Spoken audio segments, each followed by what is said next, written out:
ये औरत कौन है और ये इतनी रात में मंदिर की तरफ क्यों जा रही है? रुको, तुम कौन हो और इतनी रात में तुम इस तरह से मंदिर की तरफ क्यों जा रही हो? तुमने मुझे मेरी आरती में जाने से रोका। अब तुम्हें मरना होगा, अब तुम्हें मरना होगा, तुम्हें मरना होगा।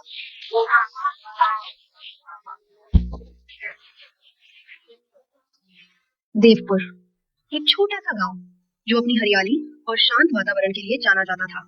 यहाँ के लोगों का जीवन सादगी और परंपराओं में बिधा हुआ था, लेकिन इस शांति के नीचे एक गहरा काला रहस्य छिपा था, जो हर साल नवरात्रि के 9 दिनों में फिर से अपनी आहट देता था। गांव के ठीक बीचों बीच स्थित एक प्राचीन दुर्गा मंदिर था, जिसकी दीवारों पर समय की अनगिनत कहानियां खुदी हुई थी। यही मंदिर इस रहस्य का केंद्र था। गांव के लोग मानते थे कि हर नवरात्रि पर, विशेषकर अष्टमी और नवमी की रात को, जब माँ दुर्गा की भव्य आरती अपने चरम पर होती थी, तो एक अजीब घटना घटती थी। आरती के ठीक बीच में जब जय अम्बे गौरी का स्वर गूंज रहा होता था, तो एक आकृति मंदिर के मुख्य द्वार पर आती है। वो एक औरत थी जो हमेशा सफेद मैले कपड़ों में होती थी। उसका चेहरा हमेशा एक पतले घूंघट से ढका रहता था, जिससे उसकी आंखों की झलक भी नहीं दिखती थी।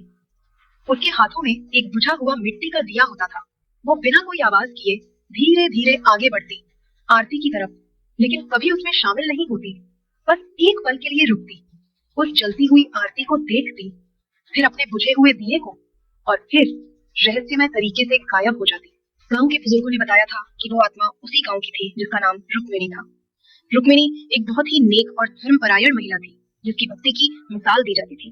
उसकी जिंदगी का सबसे बड़ा सपना था कि वो अपने हाथों से माँ दुर्गा की 9वीं रात की महाआरती पूरी करे, लेकिन नियति को कुछ और ही मंजूर था। 9वीं की रात की आरती पूरी होने से ठीक पहले उसकी एक दुखद दुर्घटना में मौत हो गई। उसकी ये अंतिम इच्छा अधूरी रह गई, और तब से उसकी अतृप्त आत्मा हर साल उसी समय लौटकर अपनी अधूरी आरती पूरी करने की कोशिश करती थी। लेकिन इस कहानी का एक खौफनाक पहलू भी था। गांव में ये बात हर किसी की जुबान पर थी कि जिसने भी उस सफेद कपड़ों वाली औरत को रोकने की हिम्मत की थी या उसके घूंघट के पीछे छिपे चेहरे को देखने की कोशिश की थी, वो कभी जिंदा वापस नहीं लौटा। कुछ बिना कोई निशान छोड़े गुमनाम हो गए, कुछ रहस्यमय बीमारियों से मर गए, और कुछ ऐसे पागल हो गए कि उन्होंने अपनी मानसिक स्थिति पूरी तरह खो दी। इसीलिए गांव के बुजुर्गों ने सख्त हिदायत दी थी कि कोई भी उस सफेद कपड़ों वाली औरत की तरफ ना देखे और ना ही उसे रोकने की कोशिश करे। गांव के चबूतरे पर शाम ढल रही है। सूरज की आखिरी लालिमा आसमान में फैली है। कुछ लोग आपस में बातें कर रहे हैं। उनके चेहरों पर नवरात्रि की खुशियों से ज्यादा चिंता साफ दिख रही है। रामदीन किशोरी लाल से कहता है, नवरात्रि फिर से आ रही है, 10 दिन की खुशियां तो होती और अष्टमी और नवमी की रात का डर। किशोरी लाल गहरी सांस लेते हुए कहता है, हाँ भाई राम, उस सफेद साई, उम्मीद है इस बार कोई नया लड़का मुझसे नहीं करेगा।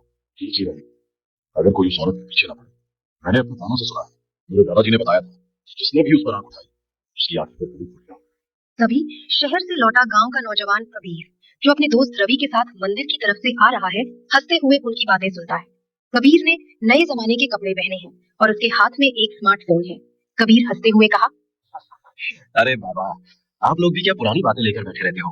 ये सब कहानियां हैं, भूत प्रेत कुछ नहीं होता, ये सब मन का डर है।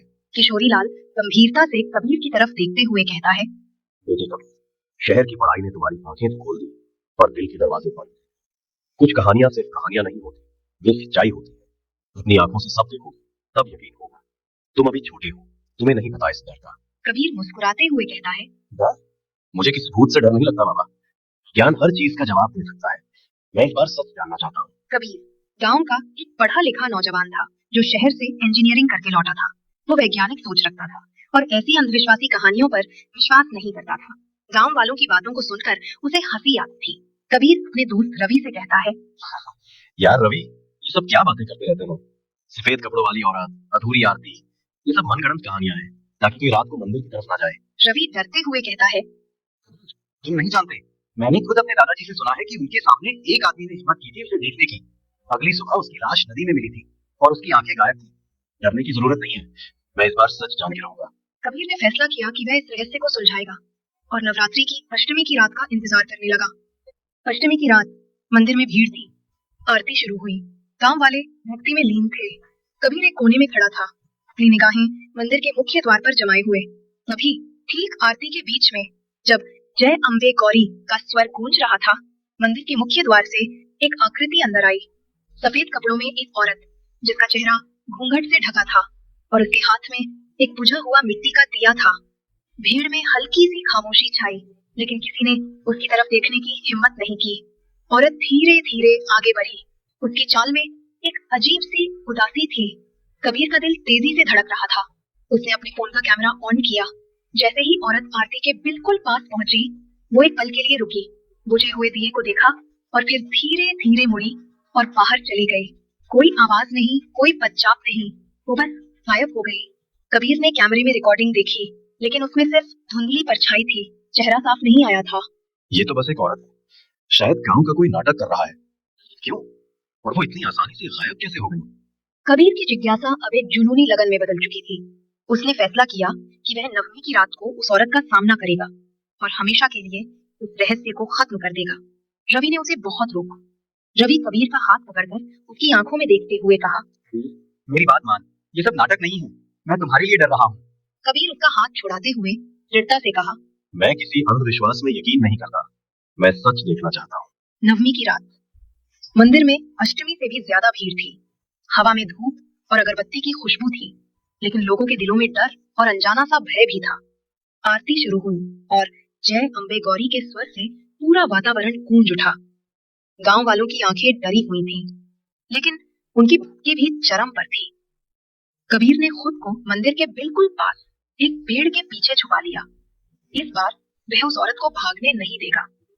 आधी आरती हुई और फिर वही सफेद आकृति हाथ में बुझा हुआ दिया लिए मंदिर में दाखिल हुई। इस बार वह और भी धीमी गति से चल रही थी। उसकी उपस्थिति में एक अजीब सी ठंडक थी, जो मंदिर की गर्माहट को भी मात दे रही थी। कबीर का दिल तेजी से धड़क रहा था, लेकिन वह पीछे नहीं हटा। जैसे ही औरत आरती के बिल्कुल पास पहुंची, कबीर चिल्लाया। पूरी भीड़ सन्न रह गई। आरती रुक गई। मंत्रोच्चार अचानक थम गए। लोगों के दिलों में धड़कनें तेज हो गई। गांव वाले डर के मारे कांप रहे थे।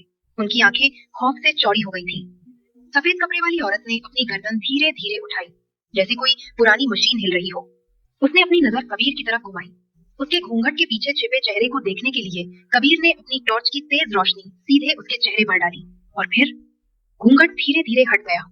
कबीर ने जो देखा वो उसकी कल्पना से भी ज्यादा भयानक था। वो चेहरा किसी जीवित व्यक्ति का नहीं था। उसकी आंखें अंदर घुसी हुई थी, उन पर कोई चमक नहीं थी, बस खालीपन था। उसकी त्वचा सूखी हुई थी और होठ नीले पड़ गए थे। वो रुक्मिणी थी, लेकिन मौत के बाद की रुक्मिणी। उसके चेहरे पर एक गहरी पीड़ा और एक अतृप्त इच्छा साफ झलक रही थी, जो सालों के इंतजार की कहानी कह रही थी। रुक्मिणी कांपती हुई, गहरी और घबराहट भरी आवाज में, तुमने मुझे रोका, तुमने मेरा चेहरा देखा, तुम मेरे हो। कबीर डर के मारे वही पत्थर की मूर्ति बन गया। उसका शरीर कांप रहा था, जैसे किसी ने उसकी जान खींच ली हो। उसे लगा जैसे उसके शरीर से सारी गर्माहट और शक्ति निकल रही हो। रुक्मिणी का हाथ, जिसका दिया अब भी बुझा हुआ था, धीरे धीरे उसकी तरफ बढ़ा। उसकी लंबी पतली उंगलियां कबीर के चेहरे के पास आई। कबीर चीखना चाहता था, लेकिन उसकी आवाज गले में ही फंस गई। उसकी आंखें दहशत से बाहर आने को थीं। रुक्मिणी की ठंडी बेरंग आंखें उसकी आंखों में देख रही थीं और कबीर को लगा कि अब उसका अंत निश्चित है। रुक्मिणी का हाथ कबीर के चेहरे को छूने ही वाला था कि अचानक एक और आवाज गूंजी। गांव का पुजारी डरते हुए लेकिन हिम्मत जुटाकर कहता है, रुक्मिणी, तुम यहाँ क्या कर रही हो? तुम्हें शांति क्यों नहीं? रुक्मिणी ने अपनी नजर पुजारी की तरफ घुमाई। उसकी आंखों में एक पल के लिए और भी ज्यादा पीड़ा उभरी। मेरी आरती अधूरी है, मुझे शांति चाहिए, मुझे अपनी आरती पूरी कर। पुजारी ने डरते हुए कबीर की तरफ देखा। कबीर की सांसें तेज हो रही थीं और उसका शरीर ठंडा पड़ रहा था। पुजारी को याद आया कि गांव की कहानियों में एक बात और कही गई थी कि रुक्मिणी तब तक शांति नहीं पाएगी जब तक उसकी अधूरी आरती पूरी ना हो जाए। लेकिन उसे कोई जीवित व्यक्ति पूरा नहीं कर सकता। तुम्हारी आरती पूरी हो जाएगी, तुम इस लड़के को छोड़ दो। उसने मुझे देखा है, वो जीवित नहीं रह सकता, ये नियम है। कबीर को लगा कि वो अब मरने वाला है। उसके दिमाग में सिर्फ एक ही बात थी। तभी पुजारी ने एक अजीब सी बात की। उसने आरती की थाली में एक नया दिया जलाया और उसे रुक्मिणी की तरफ बढ़ाया। ये दिया आरती देगा, यही तुम्हारा मोक्ष है। रुक्मिणी ने दिए की तरफ देखा। उसकी आंखों में एक अजीब सी चमक आई। उसने अपना बुझा हुआ दिया छोड़ दिया और धीरे धीरे जलते हुए दिए को अपने हाथ में लिया। जैसे ही उसने दिया थामा, उसके चेहरे पर एक शांति छा गई। उसकी पीड़ा कम होती दिख रही थी। रुक्मिणी ने धीमी शांत आवाज में कहा, मेरी आरती। उसने दिए को अपने माथे से लगाया और फिर धीरे धीरे गाना शुरू किया, जय अम्बे गौरी मैया जय श्यामा गौरी। उसकी आवाज अब भयानक नहीं थी, बल्कि उसमें एक गहरी उदासी और भक्ति थी। जैसे ही उसने पहला पद गाया, उसकी आकृति धीरे धीरे चमकने लगी। कबीर ने देखा कि रुक्मिणी का शरीर अब चमक रहा है। उसके चेहरे पर शांति आ गई थी। जैसे ही आरती का दूसरा पद हुआ, रुक्मिणी की आकृति हवा में घुलने लगी। उसके सफेद कपड़े, उसके हाथ का जलता हुआ दिया, सब कुछ हवा में विलीन हो गया। सिर्फ चमेली की एक हल्की सी खुशबू पीछे रह गई। रुक्मिणी की आकृति के हवा में विलीन होते ही कबीर का शरीर एक झटके से ढीला पड़ गया और वो वही मंदिर के फर्श पर बेहोश होकर गिर पड़ा। गांव वाले डर के मारे कांप रहे थे। उनके चेहरे पर खौफ था, लेकिन इस बार उनके दिल में एक अजीब सी शांति भी थी, जैसे बरसों पुराना कोई बोझ उतर गया हो। अगली सुबह जब सूरज की पहली किरणें मंदिर पर पड़ी,